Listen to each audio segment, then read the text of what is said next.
Well, ladies and gentlemen, boys and girls, Laughing Boy here, and this is going to be my review of the PS Plus free games for the PlayStation 4 in January 2017.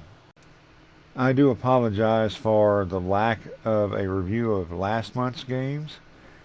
Um, well, it was December and there was a lot going on, but I do apologize for missing those. But this month, I'm going to start off with this War of Mine, The Little Ones. I really didn't hold out a lot of hope for this game because it's a side scroller, but it really, really pleasantly surprised me. So far, I have spent several hours playing this game and I haven't made it through yet. And, well, I foresee that I'm going to spend several hours on this game, several more hours on this game. In fact, I'm probably going to keep this game and play it repeatedly, play it repeatedly through. Who knows how many times. It kind of reminds me of Master of Orion 2. I played that through so many times I could not tell you, and this is probably going to be some a similar case. Now I want to tell you about the game, not just about my how much I am impressed with it and how much I enjoy it. It's not an overly complex game as far as it's not. You can see the graphics in it and the how the attention to detail. You What this game is about is there is a war going on. The war is going to last X amount of days, and your objective is to survive through the war, and survive to the end of the war.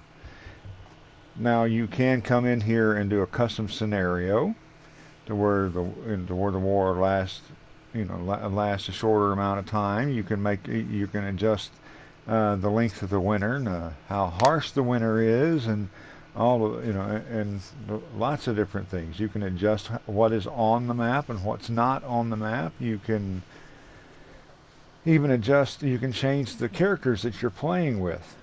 When you start off, well, at least when I started off, I didn't have a choice of setting up the map or a choice of choosing, what characters went in. But I started off with 3 characters, and you may start off. That may be the standard setup is for these 3 characters to, start the game. Each one of these characters has different different strengths. Like the girl here is really good at trading, and that is a definite part of the game. And one of the guys is a cook, and the other one's a fast runner. And definitely cooking is a necessity. You're going to, being a they could all cook, but when he cooked it, it would make it it would have more of an effect. You have to deal with starvation. You have to deal with depression. You have to deal with the cold. You have to deal with tiredness. You're going to have to you're going to need to build beds for them. You're going to have to guard against people that are going to come and attack you during the night. You're going to have to go and scavenge for supplies from different places and trade for supplies from different people. You're going to have to interact with there's going to be different people that come to your door. Some of them are going to be traders. Some of them are going to they're going to come up and ask you to do things. Ask you to go and help them go and look through this house, and we'll split the goods, or go and help them carry their brother back to their place, or what have you. I have not had a negative return from those, but I can't say that that is a guarantee. That is something that is out of your control once you say yes or no. I mean, if you say yes, then your character walks off the screen with them, and they're gone for a while. And the time varies. Now you see me here. I am going and looking. I'm going looking through another house. I have this is a door that's locked that I can't. I have no tools. I don't have a lockpick and I don't have a crowbar. I can build a lockpick and I can build a crowbar. And you can build several different things. I have not thoroughly explored this game yet. I haven't had the chance. I've tried.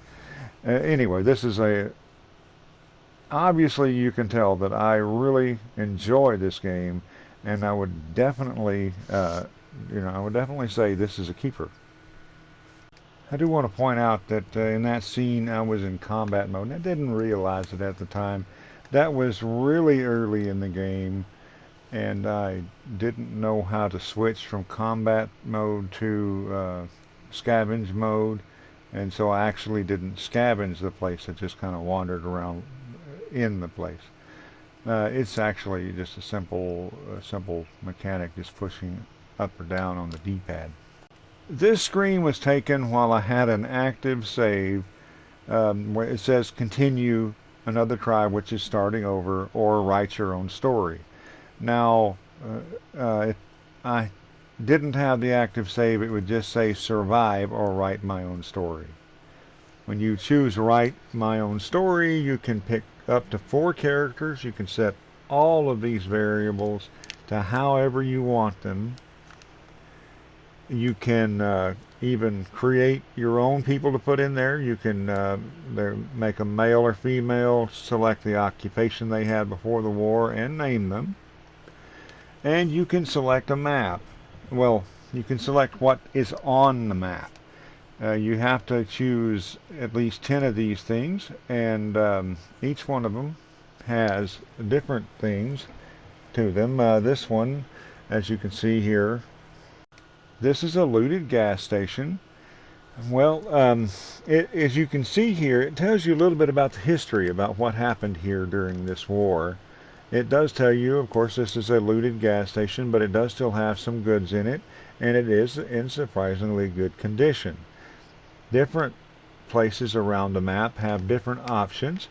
Some of them may be occupied by the military, or they may be occupied by by gangs, or it might have it might be a place for snipers, where snipers hang out, or where different traders hang out.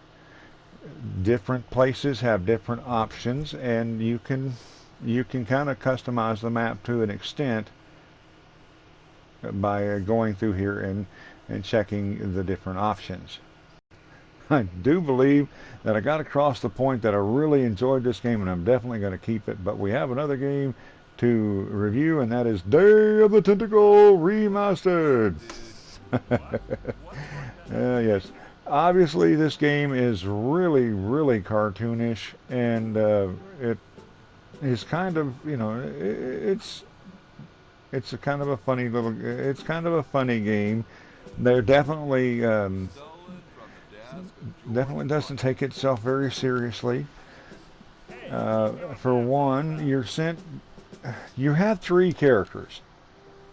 The one character, and you have well, what's going on? Spoiler alert! Is that this evil tentacle monster that the mad scientist created is trying to take over the world.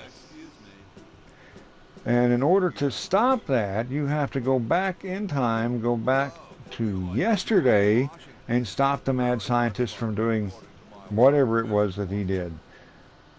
So the mad scientist puts the 3 people, the 3 characters, into these 3 different time machines made out of porta potties, and tries to send them back to yesterday. However, something goes wrong because he used a fake diamond, And one of the characters, this one, goes 200 years into the past. The other character, another character, goes 200 years into the future, and the third one returns to the present. And in order to fix this, they have to get the get power to the other two time capsules, and they have to get a big diamond for the time machine back home. They can pass small objects through the porta potties to each other.